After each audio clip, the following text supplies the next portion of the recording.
I got all my minor arcana. I'm gonna pick one for her.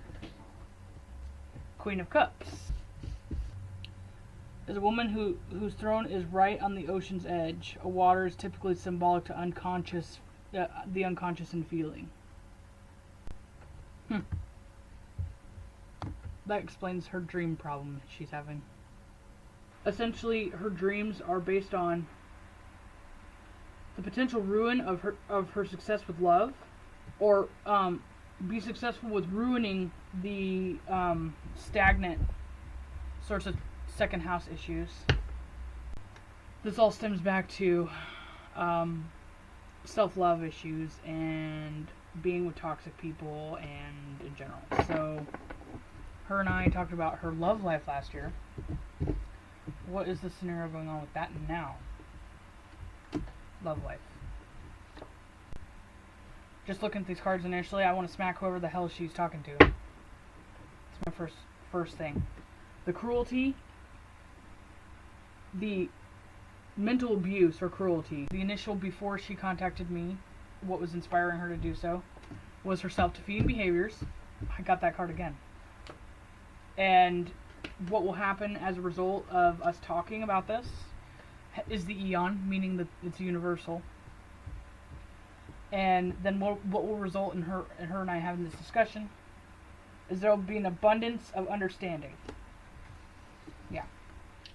Zodiac house themes for her dreams. Okay. Gemini, Neptune, her second house. She's having some sort of futuristic insight about her immediate area. Could be potentially to do with weather or the spiritual dynamic of where she is. So, her moving to Cincinnati. Let's see how that goes. I don't know any of the details about her moving to Cincinnati besides the fact that she moved to Cincinnati. But essentially, for her to resolve any of her worries or stresses of the self and the disappointment of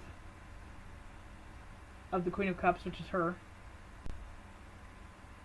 they'll be victorious due to indolence, avoidance of activity, laziness, sloth, inactivity, inaction. So essentially, her moving to Cincinnati will give her some sort of motivations to actually live.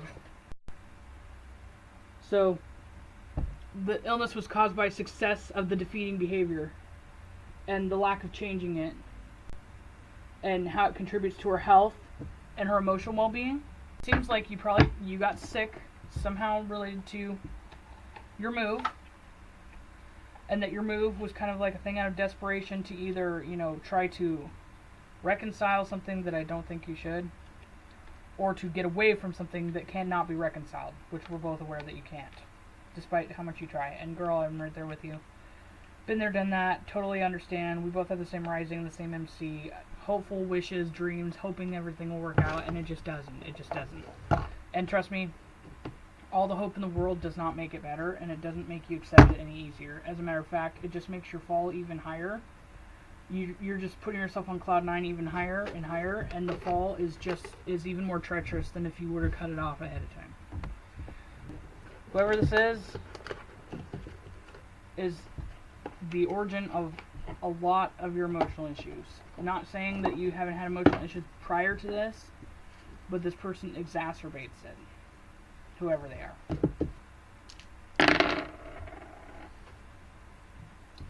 Uranus, Libra, 5th house. So, the balance of your relationships is causing a trauma signature on the self. So, primarily, this individual needs to focus on defeating behaviors. So, looking at some things that will need to be a focal that this individual may not be aware of. Chiron is your Achilles heel. Unfortunately, she's got Chiron in the 12th house. That is, the epitome of not knowing any of your defeating behaviors. That's why she needs some direction. A couple other things when I look at this. This is the life. This is the person who she is. Not necessarily the dynamic of how her chart will play out, which is like a normal natal chart, but this is the person here. She's got she's got Uranus conjunct with Pluto. Uranus is a trauma signature. Pluto has to do with your psyche. That's in her day-to-day mundane house. It's also a house that's associated with the mind. So a lot of actually her self-defeating behaviors is psychosomatic.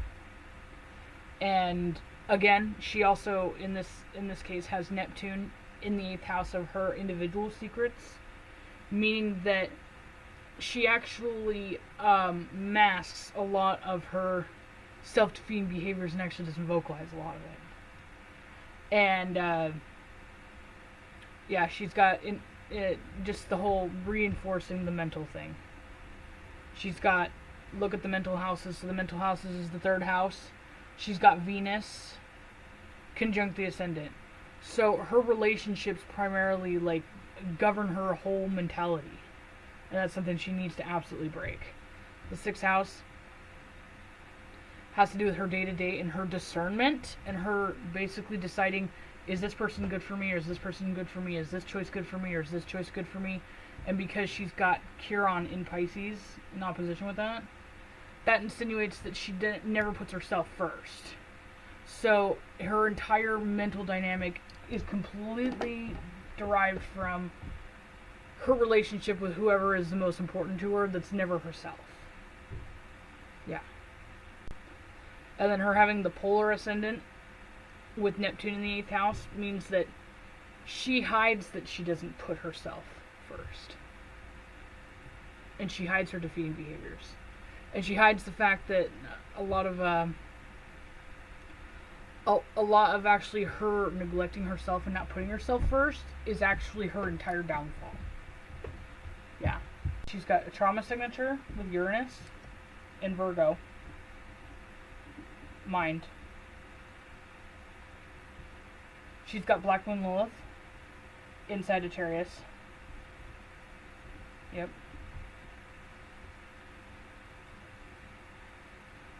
Yep. And then she's also got Neptune in Scorpio.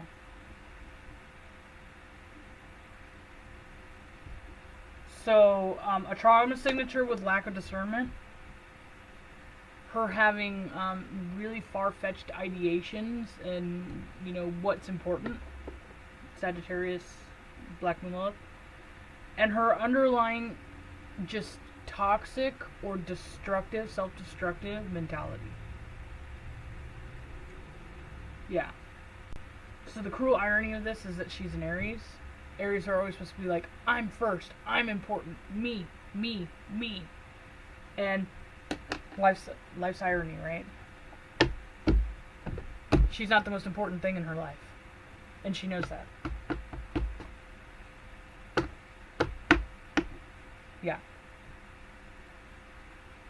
And her having Eris actually on the ascendant with her Mars, with her moon, with her sun, with her Vulcan, insinuates that all of the chaos that ensues with her is all self-induced. The great thing about that is that means that she can fix all of it too. Because as much as this sounds like this sucks, this is like the best case scenario for somebody who actually wants to fix themselves. Somebody who actually is completely at fault for all the bullshit in their life, as much as that seems like that's discouraging and depressing, that's actually the best fucking case scenario for anybody. Absolutely. Because that means that once that person becomes self-aware, once that person actually acknowledges and is honest and real with their problems, the problems can be resolved. 3, 2, 1. It's Mercury. Hello? Hello? Hi. What's up? How's it going? I'm like going back over your tarot card reading. I cannot believe you. It's so ridiculously accurate. It's like silly. It's so cool though because it's like, wait, did you throw the I Ching? What was the dice? Oh, those are my Astro dice. Like, I'll show. I'm still gonna make this a video, so I'll show you here. So I've got like they're just called Astro dice. I have one that's got all the houses on it, and then I've got one that has all the planets on it, and one that's got all the stars on it. Yeah. Is it similar to the I Ching? Is it the same kind of idea? It's kinda. It's just 3 dice though. So anyway, do you want me to just go into it, or do you have anything else that I didn't touch up on? Because I was kind of just... No. You've hit it all, but I mean, you know, the Cincinnati thing. Like, I mean, I definitely feel like I'm a schizo here. It's like if I just get myself up, you know, even when I'm not feeling well, before I went out for a walk, I had packages to the post office, and it's like weird. I mean, like, I was able to pick exactly, and I know nothing about these places. I've never been here before.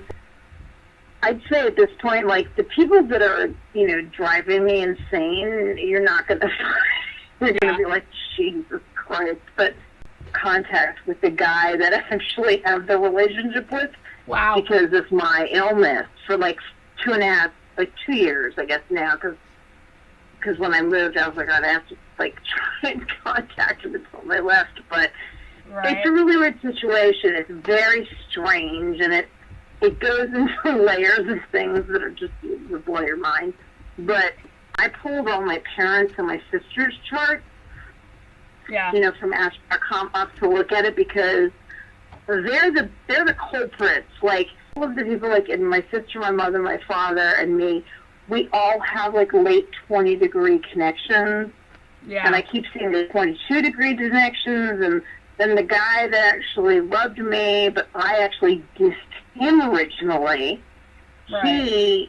He actually has more, like, he's got a lot there, but I think he's autistic as well, which is why I started looking at autism, and I found out I found myself. Yeah. I was like, you know, and the person who's really, I think, the nemesis in all this, and I can't tell because other astrologers that I've been to have picked it up, and they morph back and forth into each other because they had like a twinship, and I have a twinship with this famous guy. And like, you know... Let's talk about you now, because that's what we need to do. It trips me out when you always tell me like you're an Aries, and I'm like, that's weird, because you don't come off like an Aries at all, and that's because you put everybody first. So here's the big irony of life, right? It's my node. It's my node in Cancer. Well, it's a couple of things. Aries is supposed to be me.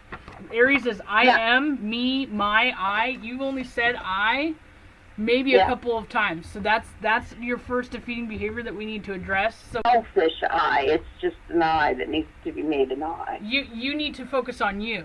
Like, think yes. So, self-love. Every astrologer who's ever met me and worked with me has said self-love.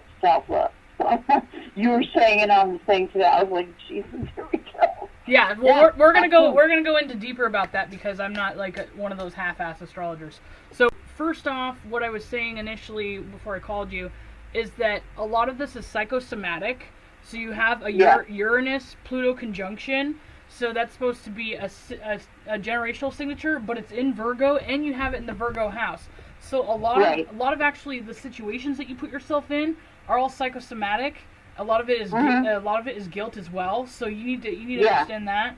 And honestly, what we're gonna have to do, we're gonna have another chat with you on Skype, because I'm gonna turn on my app and I'm gonna have your soul come forward and tell us what's going on. Interesting. Yeah, so we can hear it straight from your soul's mouth, so you don't have to worry about you know what's right and what's wrong anymore, and they can validate that for us. You know, I'm trying to really learn, and I don't think that God is that evil. You know what I mean? And my conscience does a lot of shit on me, as you could see. Yeah, it's obvious in there. But I think that comes from, you know, I was going to say, my sister was absolutely atrocious to me as a child. And all these others, you draw in these heavy Scorpio people. And you had said that thing about the Plutonian signature. So do I actually have that? Yeah, well, more or less your soul does. Yeah. So you have a polar ascendant. So that's supposed to be, you imagine like your ascendant rising. So the polarity, which is like basically the downward spiral, the bottom of the barrel kind of thing, you have that in Scorpio. So you literally are like a whirlwind for Scorpio archetype people. And the problem is that also Scorpio people, the way for you to actually curb this, and I know this personally because I'm a Plutonian. Yeah. If you like lure people in and say, I don't feel like I have any control of my life, and I'm willing to basically be a puppet, and you can do to me what you will. If you do that, you'll get every single Charles Manson like version of Scorpios you can find. I can't believe you said Charles Manson when I was a kid. I'm like, oh yeah, it's an incredible amount of torture. Yeah. Okay, so let's go ahead and brush up on that. So you keep thinking that it's your North Node in Cancer. So I'm sure you know about this at least. The 8th house is associated with your self-secrets.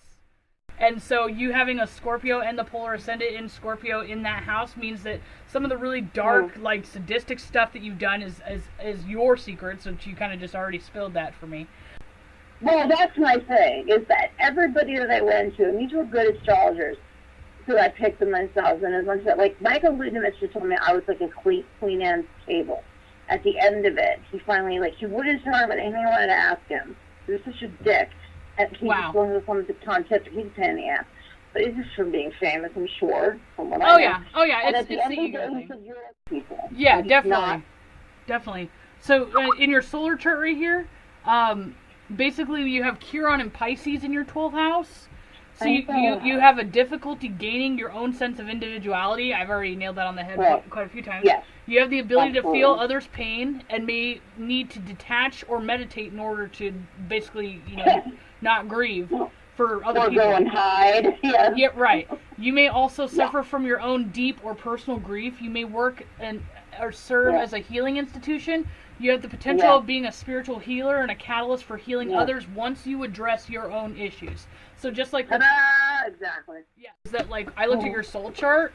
So the reason why you attract a lot of people who are Capricornian or Scorpio like is because you're so think of it this way, like not thinking about the whole God concept or whatever. So we have our own spirit that's embodied, like mine's Mimi, and your spirit is a Capricorn. So you think of it like that's the South Node. Yeah, well no, when I look at your draconic chart, you're a Capricorn. You're a Capricorn Sun, a Capricorn Moon, a Capricorn Mars, a Capricorn Eris, a Capricorn Jupiter. So you have the mentality of a Capricorn. That's your soul. So think about it this way. So Capricorns are all about being disciplined, structured, and so. And here's the thing. The reason why all this trauma happens in your life is because you actually have your South Node in Capricorn, right, for your actual chart. So that's conjunct with all that. So you see, the Capricorn South Node is your soul. You see how that lines up with that? But you have your Ceres conjunct with that too. So that means that once you actually basically understand who your soul is and try to work with your soul specifically to be stable, you will be able to be that wounded healer that you need to be. So when we look at this, I'm looking at, I'll post this in the video or whatever, but it's a bi-wheel. The inside of it is your actual soul chart, and then I understand that. I put your life chart on the outside. So your North Node in Cancer is in the 5th house of self. Exactly what I've been telling you. So your goal in this life is to your soul is so solid and has everything down to a point. That's why you understand things. And that's because you're so in tune with everything around you, because you understand how the world works. Your soul understands how the world works. Now you're so fixated on everybody else that you've lost yourself. So that's I'm constantly looking around, like hypervigilant at everything coming in at me, which is partially autistic, but it's also, I'm not going to sit there, like even my psychiatrist says to me, it's not just autism, it's trauma. Yeah, so you mix those two things together. Yeah, everybody's agenda is so huge, and you understand it, but yet, like what you were saying, you have to be very careful of the toxicity. Right. Because, I mean, it's not just these people, it's a lot of people who are toxic now. It's a spiritual state of thing. That's the Revelations thing going on right now. Yeah, exactly. Unfortunately. The fucking, like that Neptune thing you said. Also, you brought up cognitive dissonance, and I'm like, It was so new in some other video you had. Yeah. That one, like, it's going on about exactly what you're talking about, that people are trying to condition you to think that there's something wrong with you. And one thing I want to break off of you right now is that regardless if you're quote unquote, like, in a psychological way autistic as you claim, just stop repeating that to yourself, because either way, because, like, you got to think of it like every single person. For example, you and I, we're supposed to be able to talk really fast for the people who can't speak. You see what I'm saying? And there's some people that have to actually thoroughly look over things really slow, because, for example, with me, I'm like, I have a Jupiter opposition with Mercury, so I'm like sporadic all over the place, and I'm jumping to like 50 different topics, obviously. So the reason why people like you are around, like having the Taurus Mercury and having the really deep subconscious with Scorpio, is to be that fixed mentality. So it's not that you're autistic, it's that you have a fixed mind, and it takes a long time for you to absorb stuff. It has nothing to do with there being something defective or autistic about you. It's just you have to have a certain ritualistic thing, and you have to take a certain amount of time to absorb stuff. For me, like, think about it for me. Like, you're sitting there comparing me to other astrologers. To be honest, like, it's 2018. In 2014, I was no better than Alyssa Sharp. So, I'm not even joking. So, like, so think. No, I knew you learned it in like a fucking year flat, and I was just sitting there going, what the hell? Where'd she come from? Yeah. So I just came out of nowhere. So, like, I'm able to jump, like, to different mental kind of wavelengths. And so for me, like, when I sit there and, like, jump to too many conclusions, like, oh my god, we're all gonna fucking die, like, it's people like you that are supposed to come forward and go, okay, maybe we need to gloss back over all of the details to where you jumped from A to B to Z before we start, like, telling people. I guess it takes one to know one. He's just going to the billing. Like, you know, it took the job more than a tiny amount of time, and I would get terrorized because of this overwhelm that I have. So it's more just for the shits and giggles, because I don't think you know how much I'm into psychology. Not like I'm trying to be a counselor. I do actually. That was part of the reason I wanted you to do that. Yeah. So your 12th house has to do with your subconscious, and it's and for the solar sign, it's ruled by Pisces. So your subconscious is non, like, has no structure. So that's why. Yeah. My sun and moon are sitting right there, like my mother and my father. Yeah, so your 12th house has a lot to do with your development with your family. Aquarius, 29 degrees. Oh gosh. What does that mean? 29 degrees of Aquarius? It's all the same, yeah. Yeah, well, I mean, 29 degrees is like the most evolved of that, and Aquarius is known for being dysfunctional or being a trauma signature. So, I mean, basically the lack of structure from having with your parents caused you to not develop a sense of self-importance, hence why you don't put yourself first. And it's actually because you're an Aries and you're supposed to be I, me, mine. So the fact that they actually conditioned you without realizing it to not put yourself first, that's actually stems to your entire problem and struggle in life, all of it. Completely. And and you know, Yep, because that's exactly what your chart says with that. When I was looking at this here, it says Chiron and Pisces in the 12th house. It says you suffer from deep buried wounds, moments overwhelming pain. Exploring the depths of your pain may later become a catalyst for healing, and it has to do with maturity, understanding, liberating the self. And it basically has to do with some sort of, you're suffering from your own deep personal grief that you have yet to acknowledge. But I know a lot of other astrologers don't do this, hence because I actually taught myself from, ancients, the way that they do it. Okay, so honestly, I have 7 different charts for you. Wow, okay. Yeah, so I'm referencing all of these, so I guarantee you that other astrologers actually don't know anything about this, so that's probably why you've never heard of these. They're way too caught up in, like, la la la land, and it's really important to confront your shadow, I think. Right. Like, what are you doing this for? Do you know what I mean? Like, Right. It's like, oh, my Achilles heel, let's just ignore it. No, that's not the point. Right, and if people can't acknowledge their own shadow, they can't help Yeah. other people acknowledge theirs. Yeah, and I mean, but, like, even that you're saying bringing it back to me, I keep saying, like, oh, on all these astrologers and all these, ooh, so totally this person, whatever. But yet they didn't start fixating on the 12th house, and they should have. Like, horrible. Yeah. Yeah, at your actual chart. Here we go. So, Yeah. I was looking at your solar chart the whole time, but because Sorry. I've already got this. Like, I use the ancient ways. That's why I actually know what I'm talking about. Yeah. But Yeah. you having your sun and your moon in your 12th house means you have no idea how you feel. You have no idea who you Yeah. are. Yeah. You have no idea what you should believe in. You have no idea. You have no idea why your mental process is the way it is. That's why you go back to the autism thing, and you have no idea. The autism thing. Yeah, that's why you keep going to the autism thing, because you have no idea how your mind actually works. And Well, then, I gotta tell you though, going to the autism thing actually made me feel better. really, I was like, I'm not that fucking crazy. Fuck all y'all that try to make me think I was insane. well, just think of. I think that's a positive way to look at it, at least. Well, just look at it like this. Like, I always tell people, just make it simple. Like, so think of a Taurus. Like, I'm not talking about a person, but like think of what it represents. Sure. It represents the bull, right? Yeah. So if you were just gonna look up on YouTube and like just show me like cows grazing, think of that as your head, inside your head. Just that's exactly what it is. So like, The pituitary gland, my pituitary gland is fucked. Like, completely fucked. I've taken human growth hormone, I've taken estrogen shots, I feel beach well. I mean, it's like a lot of that stress. Brain head. A lot of that is stress induced.